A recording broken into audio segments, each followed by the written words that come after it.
ఇవాళ నేను ఈ వీడియో చేయడానికి కారణం ఏంటంటే, మనకి జలుబు చేయంగానే వెంటనే మనం యాంటీబయోటిక్స్ వేసుకుంటూ ఉంటాము.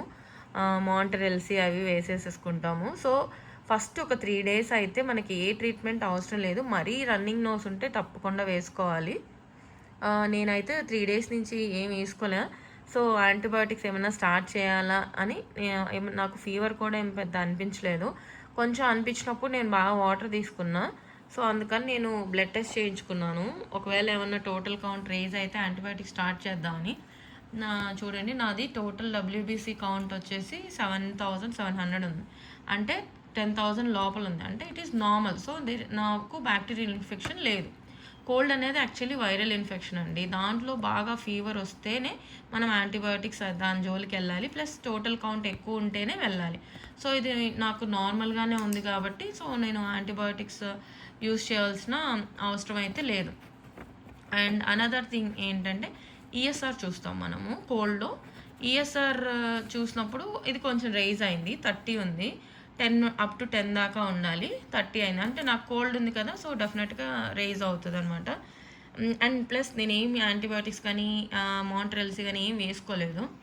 అండ్ అనదర్ థింగ్ వచ్చేసి నా హెచ్బి వాల్యూ 10.3 ఉంది. అంటే 12-13 కంటే తక్కువ ఉందన్నమాట. గర్ల్స్కి మనకి 11 దాకా నార్మల్ ఉండొచ్చు, 12 నార్మల్. బట్ ఇండియన్ లేడీస్కి 11 నార్మల్ అనమాట. అండ్ నా ఎంసీవీ వాల్యూ కూడా 34 ఉంది. అంటే అది 40 కన్నా తక్కువ ఉంది. 40 కన్నా తక్కువ ఉంది అంటే నాకు ఐరన్ డెఫిషియన్సీ అనీమియా ఉంది అని అర్థం అనమాట. అంటే మైల్డ్ అనీమియా, ఇది ఎక్కువ అనీమియా ఏం కాదు, మైల్డ్. బట్ ఈ స్టేజ్లో క్యూర్ చేసుకుంటే మనము ఏమవుతుంది, ఫర్దర్గా మోడరేట్ అనీమియాకి వెళ్లకుండా ఉంటుంది. అండ్ సో నేను అనీమియా ట్రీట్మెంట్ ఎప్పుడైనా సరే ఎలా స్టార్ట్ చేస్తానంటే డీవార్మింగ్ స్టార్ట్ చేస్తాను.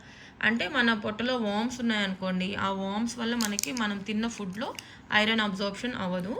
అందుకే ఇది బ్యాండీ ప్లస్ అనమాట. ఇది ఆల్బెండజోల్ అండ్ ఐవర్మెక్టిన్ కనిపిస్తుందా ఇప్పుడు చూడండి. ఆల్బెండజోల్ అండ్ ఐవర్మెక్టిన్ ఈ టాబ్లెట్ తీసుకున్నాం అనుకోండి ఎవరీ 6 మంత్స్కి ఒకసారి, మనకి ఆ డీవార్మింగ్ అనేది లేకుండా ఉంటుంది. ప్లస్ నా ఫుడ్లో కూడా ఇంకా ఐరన్ యాడ్ చేయాలి.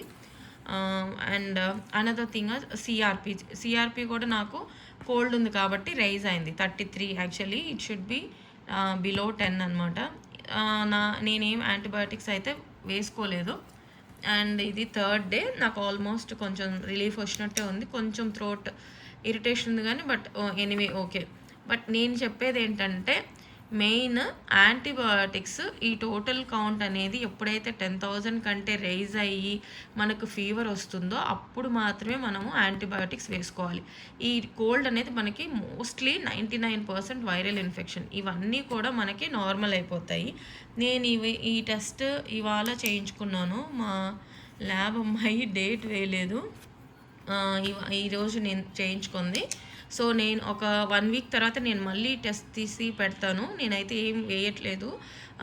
అయితే మనకి న్యాచురల్ ఇమ్యూనిటీ మన బాడీలో ఉంటుంది కాబట్టి నా ఇమ్యూన్ సిస్టమ్కి నేను ఒక టెస్ట్ లాగా ఇస్తున్నాను అనమాట.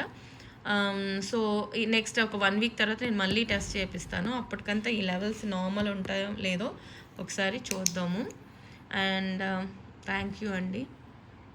మీకు ఇంకేదైనా హెల్త్ విషయంలో డౌట్స్ ఉంటే నాకు ఒకసారి మెసేజ్ చేయండి.